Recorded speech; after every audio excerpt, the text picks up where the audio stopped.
Hey everyone, and welcome. While we give everybody a couple of minutes to join, we invite you to open up the chat and tell us where you're joining us from today.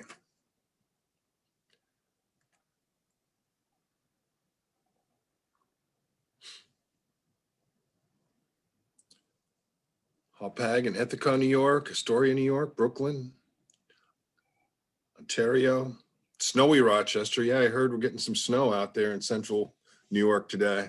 I'm good. The New Mexico Land Conservancy in Santa Fe. From Connecticut, Midtown Manhattan, Washington State. Hi, Peg. Hi, Mom. Syracuse. And Marshall, it's been noted that you've changed your hat.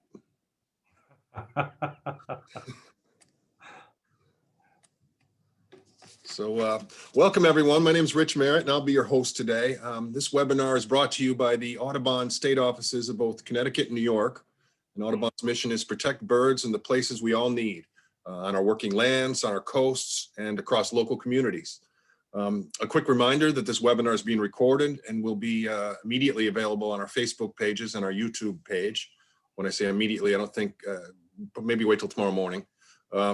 Questions are welcome in the chat box at any time, and we'll have time at the end for question and answers. Now I will pass the mic to Suzanne Trager, the Forest Program Manager for Audubon, New York, to introduce our speaker. Hi, Suzanne. Thanks, Rich. Our presenter today is Marshall Johnson, and I'm really excited to introduce Marshall and learn about his work.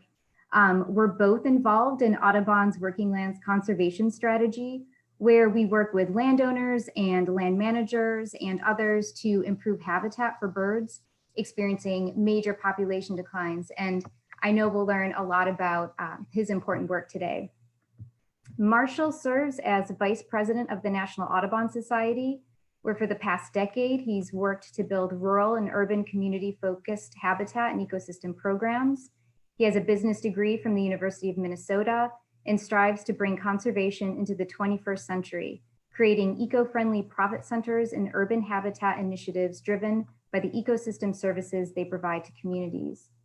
In the last 6 years, Marshall and his teams have raised and leveraged more than $44 million and partnered with over 400 farmers and ranchers to promote conservation, bird welfare, and positive ecosystem development.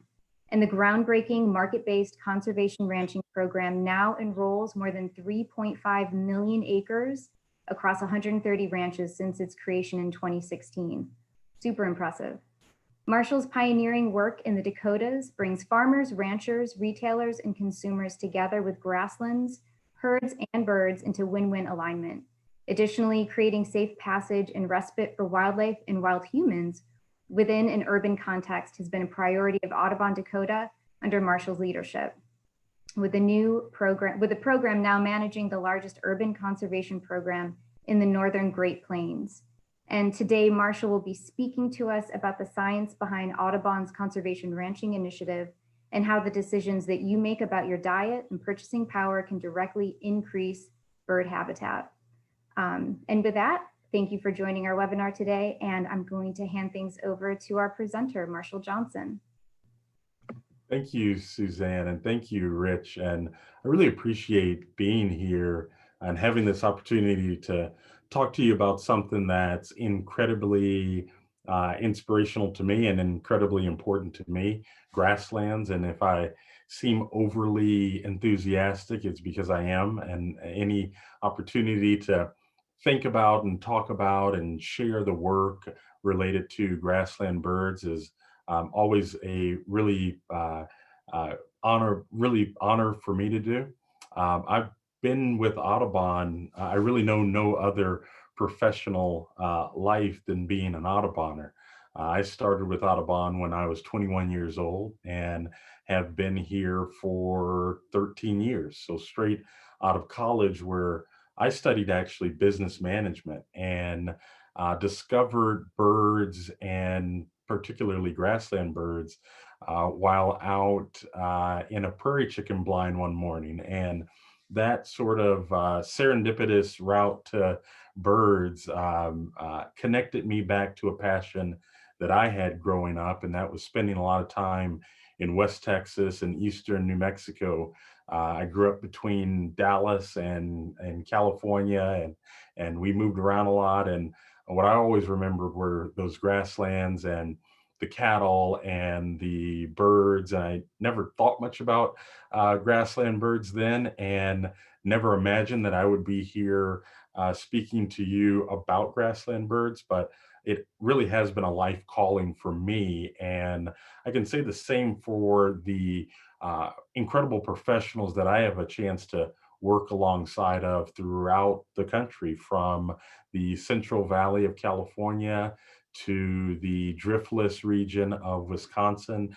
And what binds us together is a common passion for grassland birds, a sense of urgency, and I'll talk a little bit about why we have that sense of urgency. And if there's one thing I want to sort of share with you and encourage you, is to have a sense of urgency about grasslands and about grassland birds. And I'll touch on a little bit of why that is, and start to think about and encourage you to use your superpower, and your superpower being your ability to choose, your ability to make food choices that can directly impact grassland birds.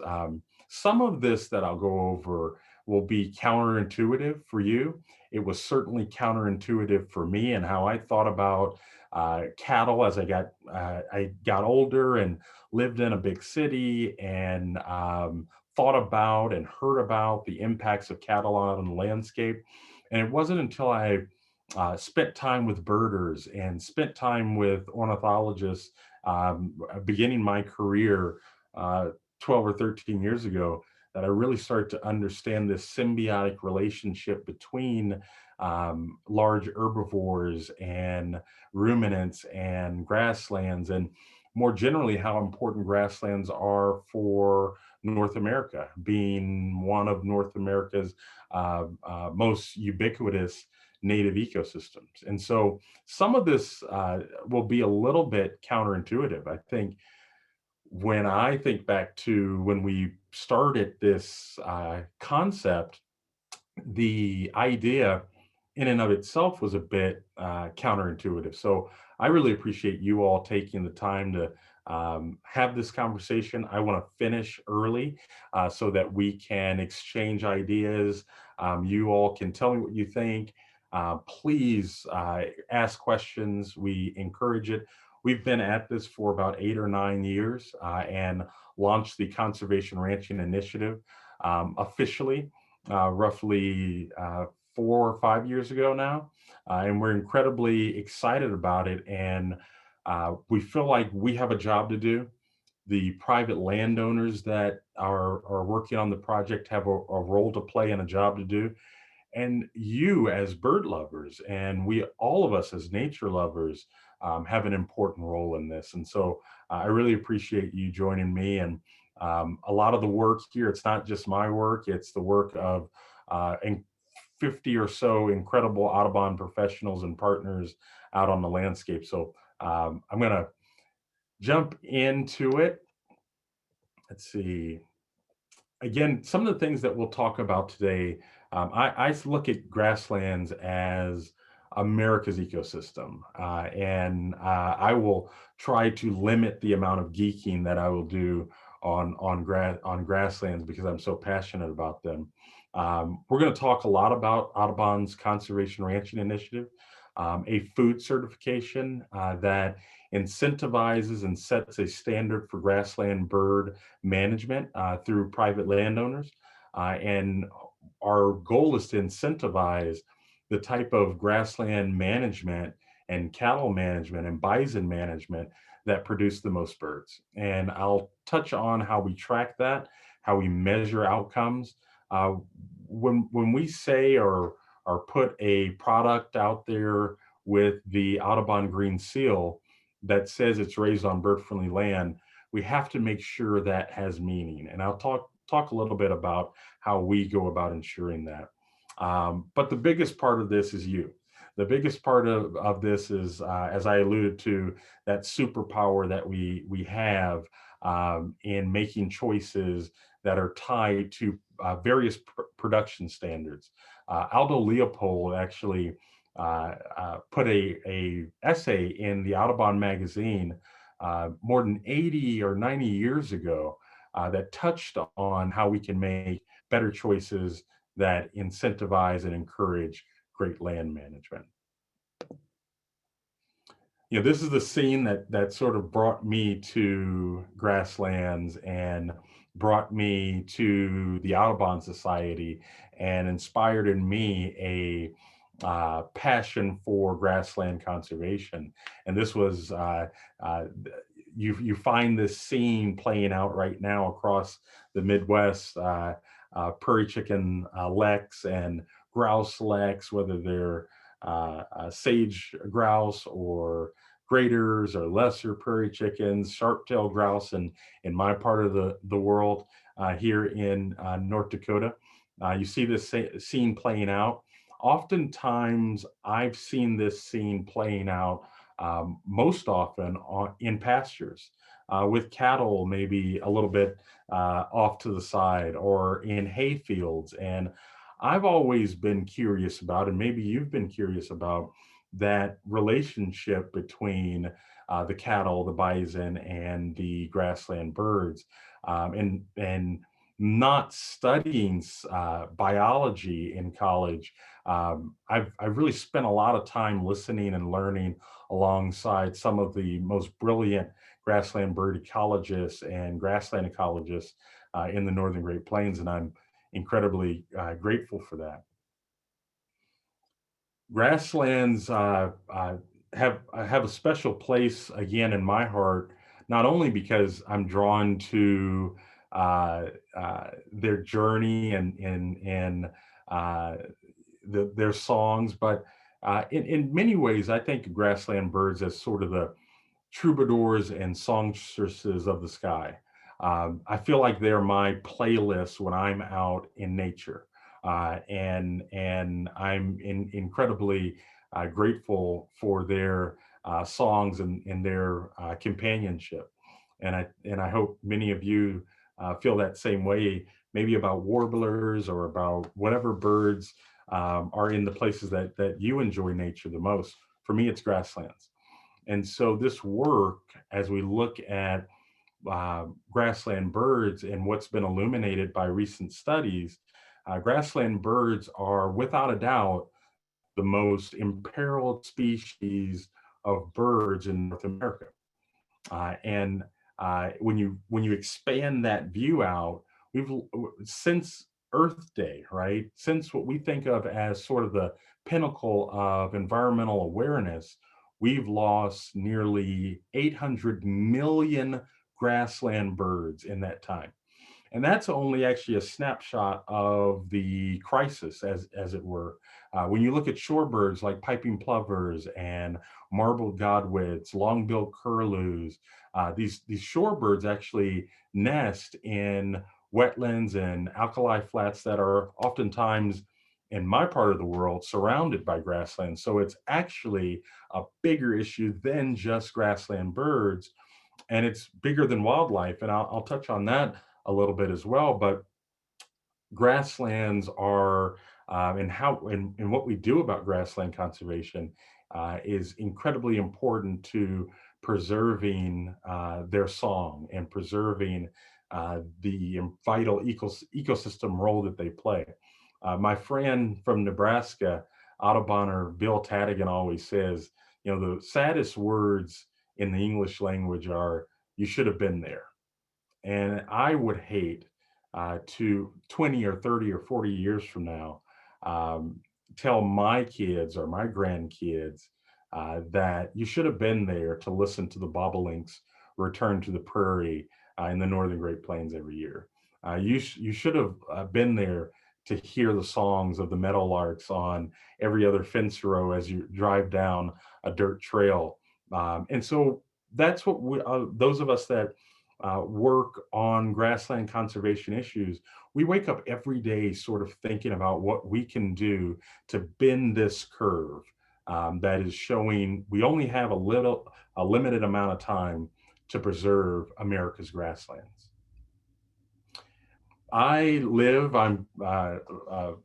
with you today from Fargo, North Dakota. I started as a part-time, 15 hours a week field organizer, outreach coordinator, working with local chapters here in 2008 or 2009, right here in Fargo, North Dakota. And I'm in what is called the Prairie Pothole region. And you can see the Prairie Pothole expanse there. And this is sort of a time lapse over the last 70 to 80 years. And you can see the grasslands, what is happening. Over time, we've lost in the northern Great Plains in the Prairie Pothole region this incredibly diverse landscape. We've lost more than 90% of the Prairie Pothole region habitat, the grasslands, the wetland habitat that makes this so special.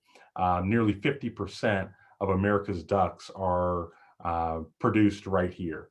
Shorebirds, grassland birds, it's sort of our biodiversity Serengeti right here in the middle of the country. And I take a lot of pride in that, the importance of this landscape for biodiversity, for our river systems, our streams, tributaries, et cetera, et cetera. This is sort of the epicenter of that. And we've lost so much of this habitat over the last 80 years. And we've seen that show up in the loss of grassland birds over the last 50 years, which has been noted by the Cornell Lab of Ornithology's 3 Billion Birds report. And for many of us, we've seen this sort of viscerally firsthand. Grasslands here today, gone tomorrow, sort of sad story. And when you look out over the expanse of this ecosystem and the various ecoregions, we've lost roughly half of America's grasslands in the last 100 years. And when we lose grasslands, we not only lose the grassland birds, but grasslands play such a vital ecosystem service to all of us, whether it's storing or sequestering carbon out of the atmosphere, filtrating and storing water and slowly discharging that water to our river streams and tributaries, or pollinator habitat. When we think about pollinators declining, native bees and butterflies, grassland birds, the emittance of carbon into the atmosphere, a lot of that is tied to and driven by the loss of grassland habitat. We can't afford to lose much more of this grassland habitat. And when you look at what's left, the reason in most cases that grassland habitat is still there is because of ranchers. 90% of our remaining grasslands are either owned or managed by cattle ranchers, by bison ranchers. And much of this is private lands, particularly in the middle portion of the country. When and if they sell their cattle, oftentimes the next thing that happens is a breaking of that native prairie, planting that to production plants, corn, beans, soybeans, and the grassland habitat is removed from the landscape. And that chain of thousands of years that has been home for grassland birds is broken. And this is really linked to what we eat, energy production. All of this is inextricably linked to our food supply. And that's sort of what the background for why we start to think about a conservation ranching certification and embedding. And you think about a certification, we're embedding the ethos and science of bird conservation into the supply chain. Oftentimes, the work that we do in grassland conservation is not necessarily attached to the main driver of land use decisions. And 7 or 8 years ago, when we started to conceptualize this idea, it was for that main reason, that the decisions that are driving habitat off of the landscape are tied to food production. Why not produce food in a way that is bird friendly or can be bird friendly, and track those results and give a sort of sticker, a beacon for people who love birds, care about birds, and want to be a part of the solution and can be a part of the solution, sort of a beacon for them to find, support, and having a sense of trust that that support is going to lead to helping us bring our birds back. So what do I mean by that, right? And this is so counterintuitive to what I envision, my thoughts growing up. This is a pasture in central North Dakota, and like so many pastures, and the story I'm going to tell you is a story that plays out across roughly 1 million acres of grassland every single year. More than 1 million acres of grassland habitat is lost every year in the United States. It's a ecosystem disappearing act that is, in many years, eclipses what's happening in the Amazon. One day, this is a field again in the Prairie Pothole region. One day, the picture up top is a thriving grassland, home to thousands of grassland birds. The field to the right here is a hay field where you could find upland sandpipers and ducks and geese, and in this part of the world, that's also habitat for migrating sandhill and whooping cranes, these wetlands over here. And then in the blink of an eye, this dirt is turned over. That chain of habitat and that story of birds is wiped off the landscape. And again, the blink of an eye. These wetlands oftentimes become encroached upon by sedimentation and erosion from this crop field. And never again will grassland birds use that as home. So when I try to encapsulate this, which again was very counterintuitive for me, I always had the idea or was told that without question, cattle and sheep are bad for the environment. And what I learned in joining Audubon and working alongside of some of America's preeminent grassland bird conservationists was the story was far more nuanced than that. There was more to the story, and partnerships with our cattle ranchers to help them revitalize and to manage their cattle in a way that was actually beneficial for the landscape was actually a big part of the solution. Not to say that what you just saw in this kind of breakdown of kind of grasslands, the grasslands being broken up and then becoming, in this case, a bean field. This is a different side of the same coin when you think about the Amazon rainforest and the rainforest being burned and cleared for agricultural production. The bottom line is we shouldn't do it. We need farmland. Farmland's essential, but we have reached a tipping point where further encroachment into our grasslands are driving a catastrophe for our grassland songbirds. And so to encapsulate this into one, again, for me today, it's still a sort of counterintuitive phrase: no cows, no grass, no birds.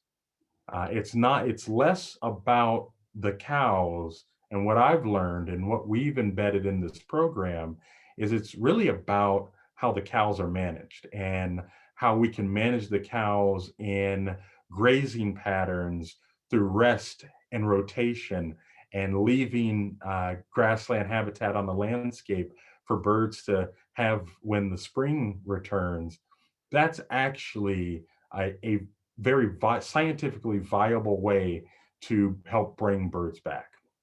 And there's a inextricable link between having the cows on the landscape and having the grassland birds. And again, this was made, I saw this sort of firsthand when I would help organize various birding festivals and birding trips. People would come in from all across the country, Connecticut and New York and different places, and they had life birds that they have never seen before.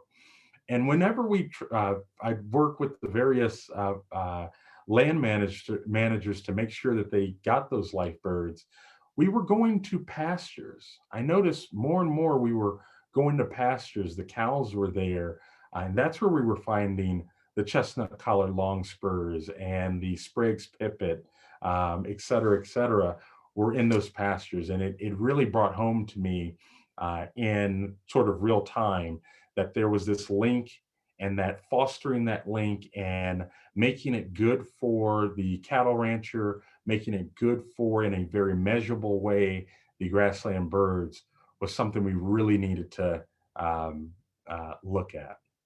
And again, it's not just birds. The pollinators, the birds are all linked to this ecosystem.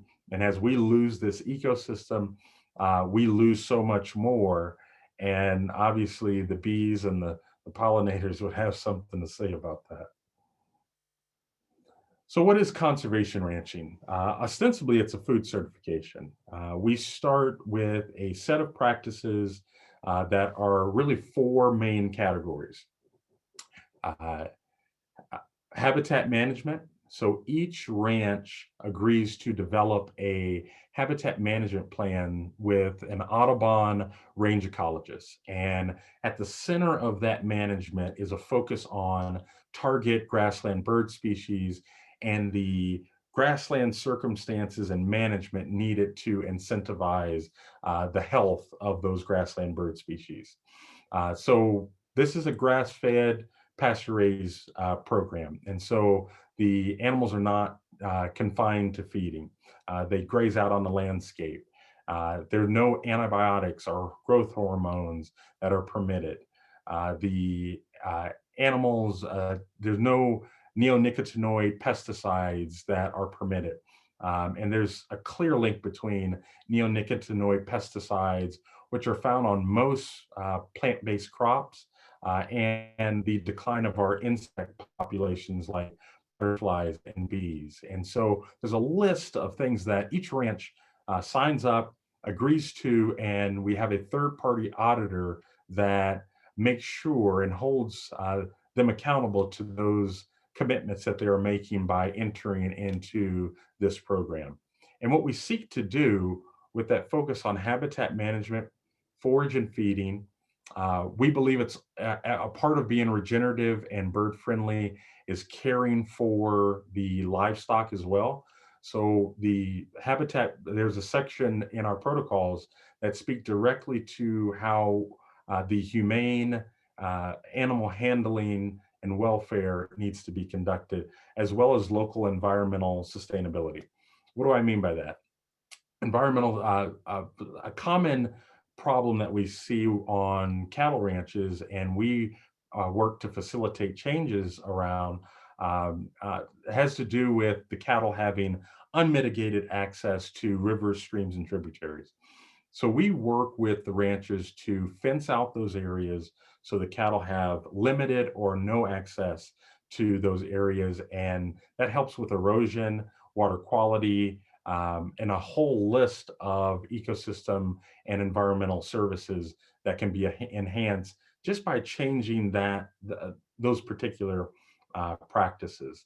And in doing so, we're trying to create a link between real outcomes for birds and wildlife and the ecosystem and you, people who care about birds, who are constantly thinking about ways, whether it's calling your congressman, supporting various bills and pieces of state and federal legislation, you're always thinking and asking of ways that you can be a part of the solution.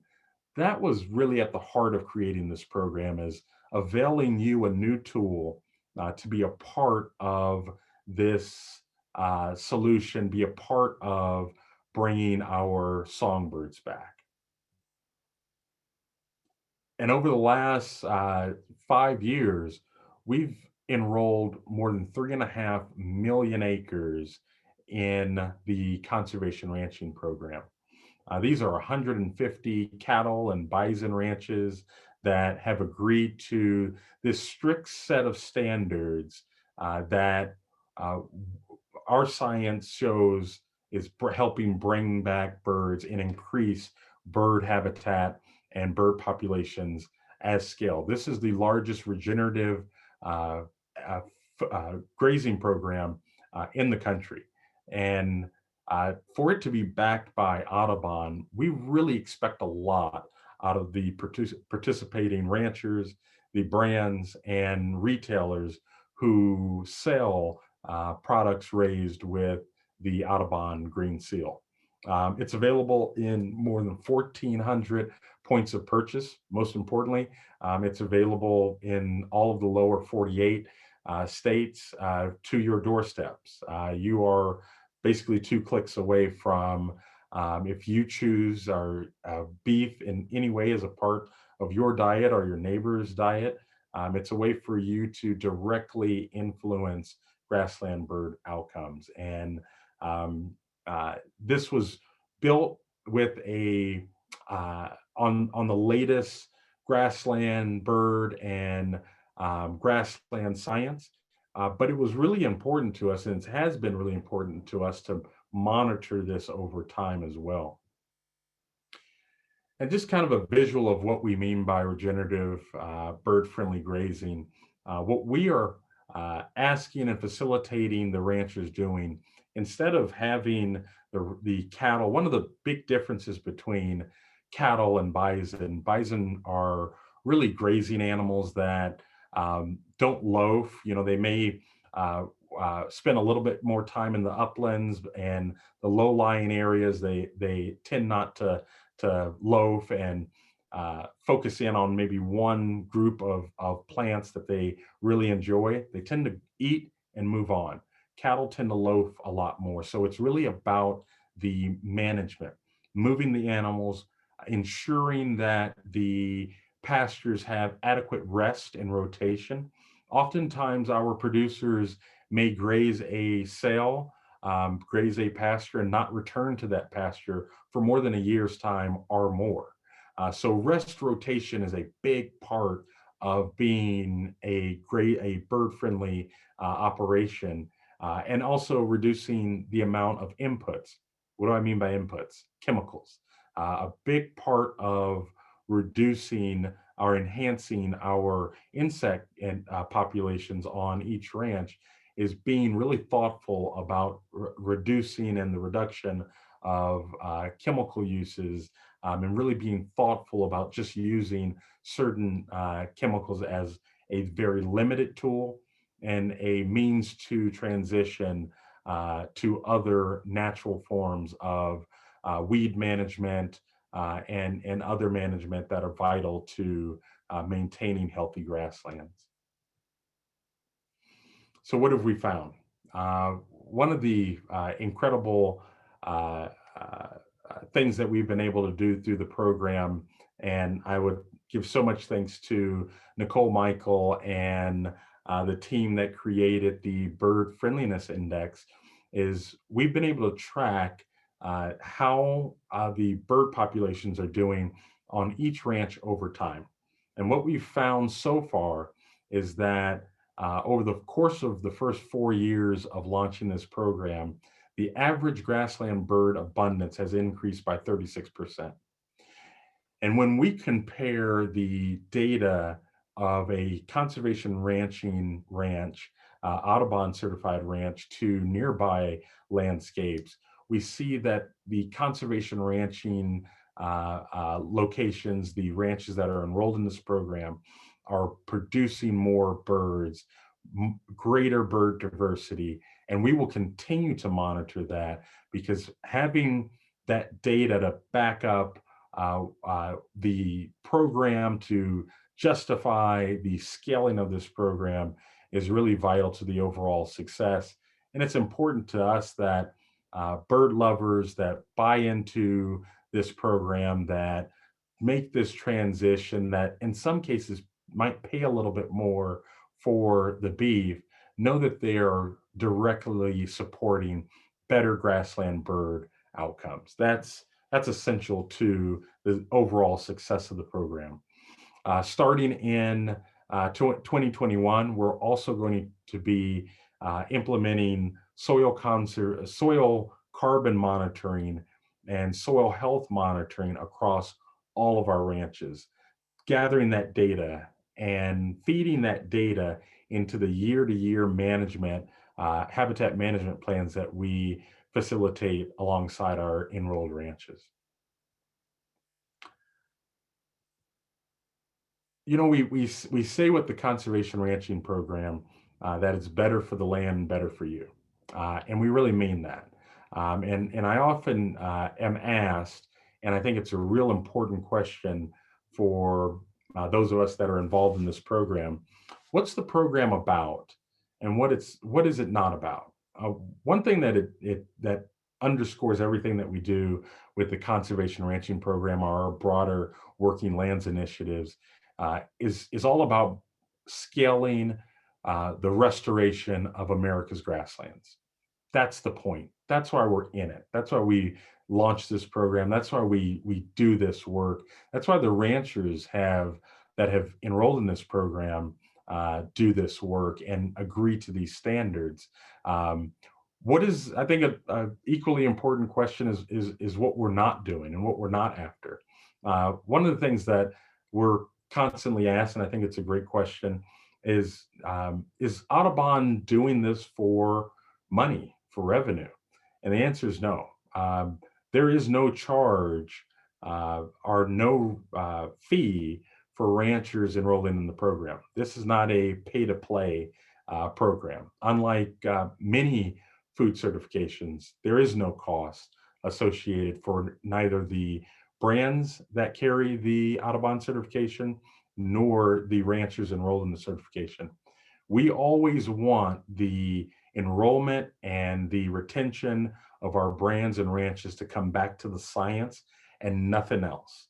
And creating that firewall between those resources and the data and science, we've always felt that that is one of the most important things that Audubon can bring to the table: the integrity. And it's not Audubon certifying these ranches.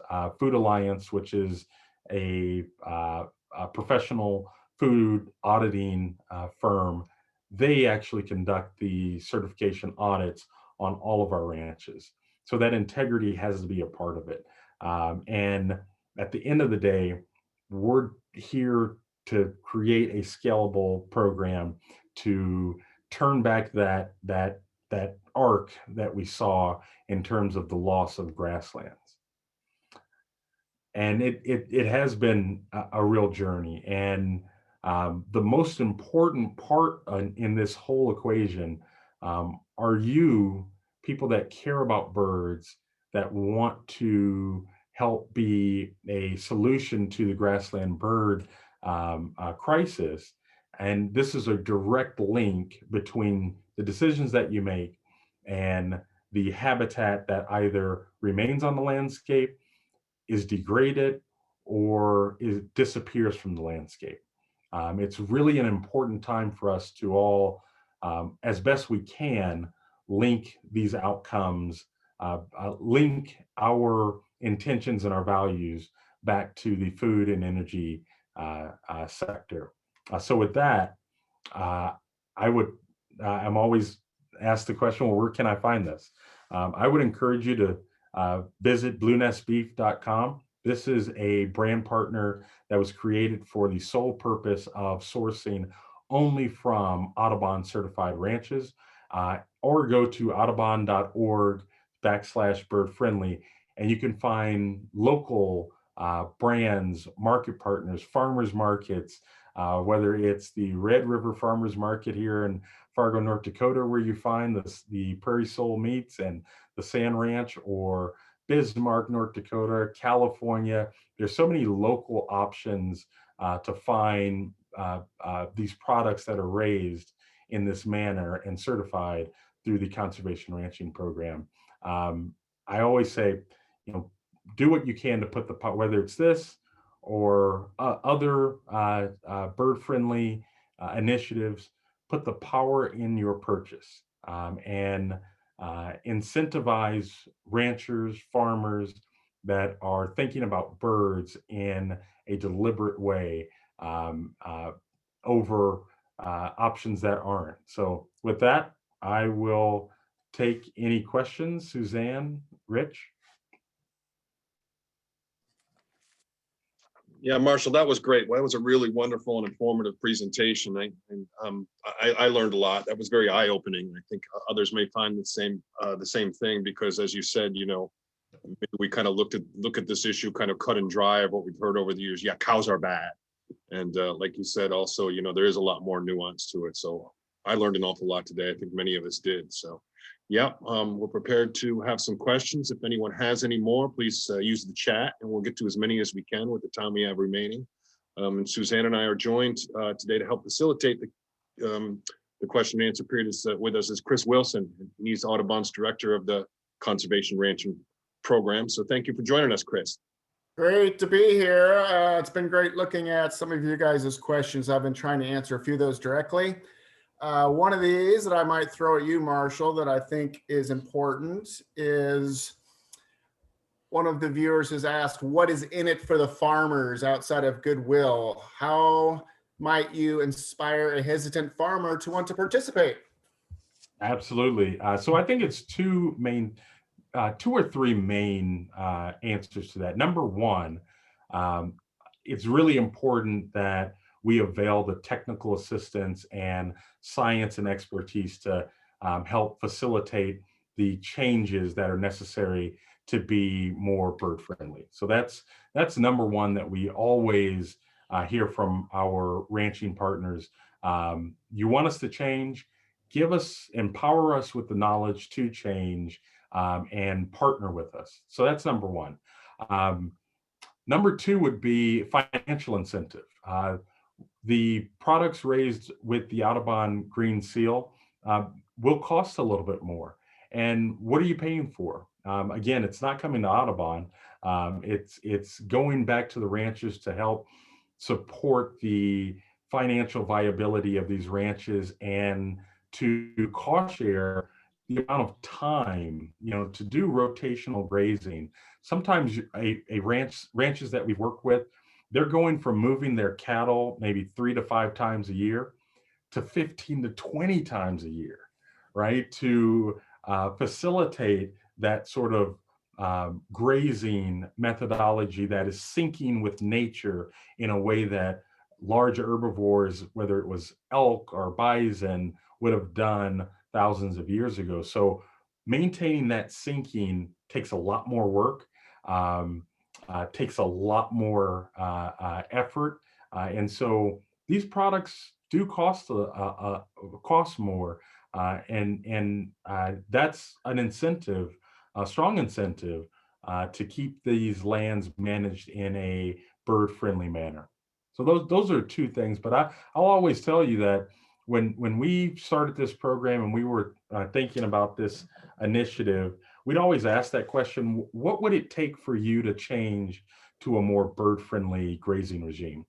One of the most important things they always said to us, before money, before technical assistance, was help us tell the story. We're not out here wanting to destroy the habitat, to poison our rivers. We want to change. We want to show people and that we can do better, we will do better. Help us tell our story. And those are, I think, the three main things that we try to do is help facilitate the changes, encourage folks to seek out these products, and yes, maybe pay a little bit more if you can for beef raised on Audubon certified land, and share that we hear so much negativity. There's a positive story that's happening, and I see it every day I'm out on one of these farms and ranches that are certified by Audubon. Okay, Marshall, I have a few questions here asking about conservation partnerships and in particular with Ducks Unlimited, if you've worked with them or if they're involved in any way in your work. Yeah, quite a bit. We really enjoy working with our partners at Ducks Unlimited on a broad range of grassland work, and they are incredibly supportive of the Audubon Conservation Ranching Initiative. And other partners include Pheasants Forever. Pheasants Forever in some parts of the country actually delivers the conservation ranching program through their network of private lands biologists. And so I have to give a very special shout out to the Missouri Department of Conservation. There is no conservation ranching initiative without the great folks in Missouri, and they actually deliver the program on the ground in the state of Missouri. And so we have a number of really fantastic partners, and the Bird Conservancy of the Rockies developed the IMBCR bird monitoring tool, and it's sort of the Cadillac of bird monitoring. And we implement that bird monitoring across all of our ranches, or in the case of Missouri, the Missouri River Bird Observatory, they have a methodology that we use. So partnerships are from the ground up are really key to this program. And Marshall, I got one from our friend Peg Olson, and I don't know if this is an offer, but she does ask, do you need philanthropic support to maintain this excellent program? Yes, thank you, Peg. And I wonder if that's the Peg I'm thinking about. Sure it is. I would, yes.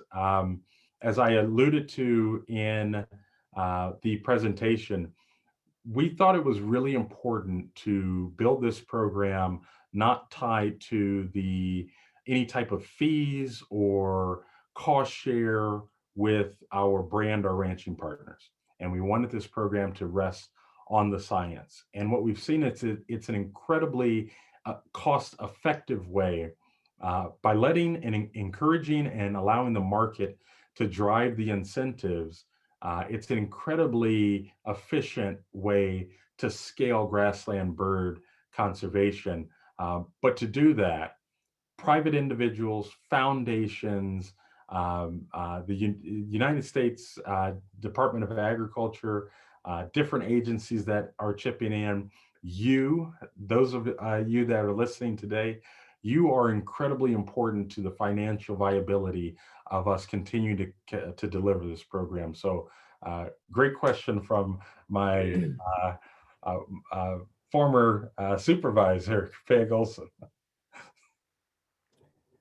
Yeah, Marshall, we've got a question related to product availability, specifically as to whether it'll ever be available in grocery stores in the eastern part of the country. Absolutely. That's a great question. And the answer is yes. This year, with our partnership with Panorama Meats, it's the largest grass-fed organic brand in the country. That is going to expand the availability of the Audubon's Green Seal to more than 700 grocery stores nationwide. And you're going to find those across the upper Midwest, the East Coast, and just about everywhere in the United States. But again, with a couple clicks, you can go to Blue Nest Beef and have beef raised with the Audubon seal delivered to your front door within a matter of days. So there's a lot of different options to taking part and being a part of this movement. Okay, I've got a question here. How much is producer participation driven by demand or increased price in the marketplace? And could this program ever get too successful, for example, have too many participating producers such that the market advantage is eroded? That's a great question. This is driven by consumer demand.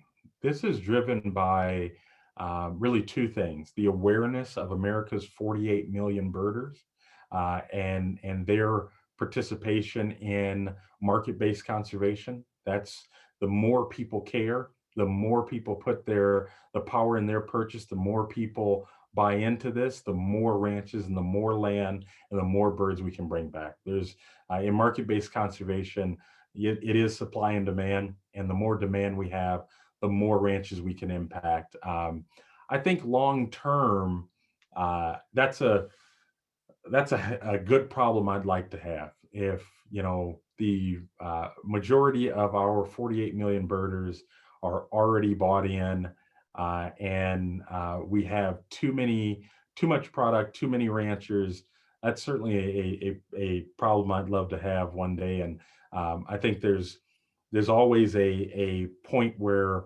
you will erode the premium that is found to a certain degree.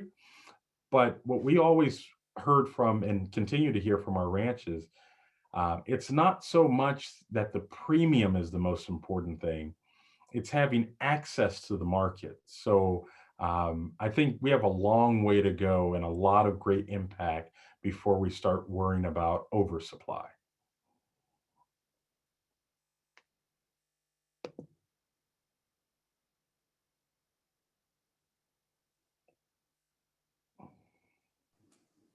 Got Kosher, another. kosher beef? Not yet. Are you thinking about it? Sure, absolutely. Got a good question about fire.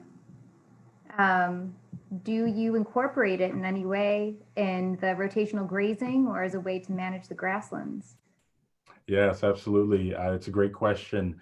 Fire, most of the native grasslands and rangelands are adapted to fire, and fire is a really important component. In North Dakota, for instance, we launched the really first ever private lands fire cooperative, which provides cost share to landowners to do a habitat-friendly prescribed fire on their land, and that's available to our conservation ranchers as well. We certainly, there's a list of different things within our habitat management plans that we try to identify as improvements that we will help facilitate over time in partnership with our ranches. And fire is one of those that we're always looking to provide cost share, incentives, technical assistance to encourage the adoption and implementation of fire practice, because it is essential to both grassland birds, but really specifically, it's essential for pollinators who depend on the wildflowers and forbs that are found within grasslands, and those tend to respond actually more favorably to fire.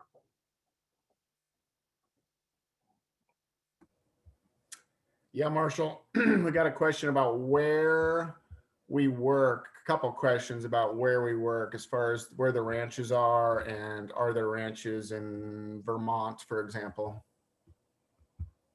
Not yet, but where we work, we've tried to really scale the program in those areas that are seeing the greatest habitat loss. So where we have these sort of dividing lines between in the last holdouts of grassland bird habitat, and so that tends to be in the middle part of the country, the Central Valley, the South, but the grasslands stretched all the way into the Ohio River Valley and beyond.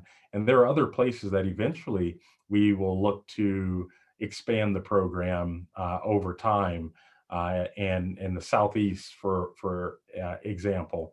But we kind of started where we had 2 state offices or 3 state offices that were willing to really invest in the research and development of the program in areas where we're seeing the greatest pace of habitat loss. I have a question from a prospective graduate student who wants to know, are there any research gaps or current research project needs in the field of conservation ranching? Oh, that's a great question. Two, I would say. Number one, we want to become more sophisticated. This program was really launched around grassland birds, and we've built a really rigorous grassland bird monitoring and analysis and evaluation methodology. Where I would like to see additional gaps filled are how we can tweak management to support specifically pollinator outcomes. And so for birds and bees, and how we can better track that over time. I think that's an incredible opportunity given the scale of the conservation ranching program. Secondly, I think it's really important that we monitor, as I alluded to, we're going to be monitoring across all of our ranches the soil health and soil carbon sequestration under our ranches, and how that ties to how habitat health ties into water filtration and water quality. I think is an important gap that we seek to fill over time, and we need great technicians and researchers like you to help fill that. So thanks for the question. We probably only have time for one more question. We've had so many excellent ones in the feed. I will put something in the chat for our general mailboxes in New York and Connecticut. If anyone has a burning question or comment that wants to share with us, please do so. But probably one more question, Chris. Yeah, Marshall, do you want to tackle, this is a funny one for a short question, tackle the issue of sort of grazing versus climate change and the impact of cattle on climate and such, and how this program might be a little different from the norm? Yeah, absolutely. It was always very important for us to make sure, and I think this is true across any industry, to make sure we are tracking and reducing our footprint. And that is certainly true within agriculture, and specifically within animal agriculture. And so a big part of grassland bird health is in facilitating greater grassland ecosystem health. And a big part of that is soil health. And as we increase the grassland health, we're seeing that, and we anticipate that more carbon can be sequestered out of the atmosphere, and over time offset the emissions from the cattle. And it's important to place that in context. Large native herbivores that emit methane, for example, have been on the landscape since the landscape was sort of there, right? There were 35 million elk, and 30 million, or between 30 and 70 million bison and other large ruminants. So it's really important that we reduce that footprint. And the science is ever more showing that grasslands can be an incredible sink for, and a reliable sink for carbon out of the atmosphere. And it's going to remain important for us to balance, right, biodiversity, climate, our climate future, and all of those things together.